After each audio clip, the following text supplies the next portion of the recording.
Smith back, has time again, and has a man open. That's a first down. As Greg, it's Marco Battle, not Greg Payne, and Alabama does move the chain. Homiletics, you and he both had a course in homiletics, didn't you? He's the only coach I know who's had a course in homiletics. Hot receiver, Greg Payne, touchdown. 23 yards.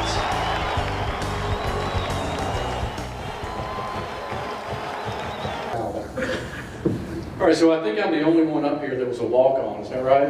At Alabama. So I've got a unique story, I think, compared to everybody else. So when I'd always been an Alabama fan, so I always wanted to go to Tuscaloosa and play football down in Alabama. And when I got down there, I walked on in the spring of 1984. And Alan said he was way down on the depth chart. They didn't have names down that road. They ran out of ink before they got to my name on the depth chart.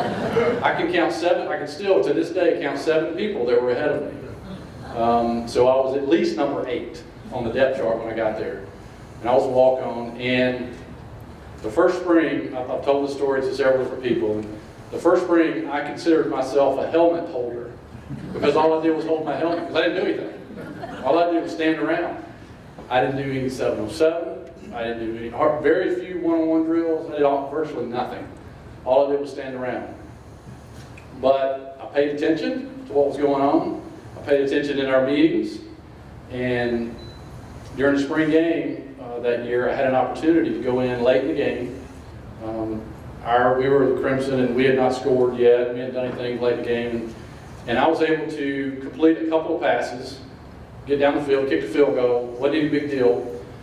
But it was one of the best feelings I ever had was to be able to do that. And then Coach Perkins was down there, and I didn't even know if he knew who I was because we had not really talked very much over the course of a semester. Plus, they tried to run me off, so I was. That's what they do to walk-ons. I don't know if they still do it down there at walk-ons, but I know when we were there, they tried to run you off. They wanted to see if you wanted to stay or not. So.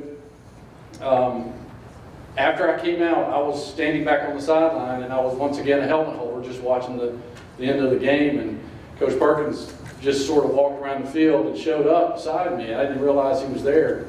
And he said, I'll never forget, he said to me, "You can play here at the University of Alabama." He said, "You're coming back, right?" I said, "Yes, I am." And he walked off, and that was the first time that I really thought that somebody was paying attention to me. You work so hard, you work so long, and I know everybody works hard with scholarship and walk-ons, but you work for so hard, for so long, you don't think anybody's paying attention, but they do. And that's why I tell everybody to not give up. And I know a lot of walk-ons that were there at the same time I was there when I graduated and finished up football in 1988. There weren't but 1 or 2 of us left. Just about everybody had either quit or moved on. They'd given up. But I always tell everybody not to give up because you'll get an opportunity while you're down there.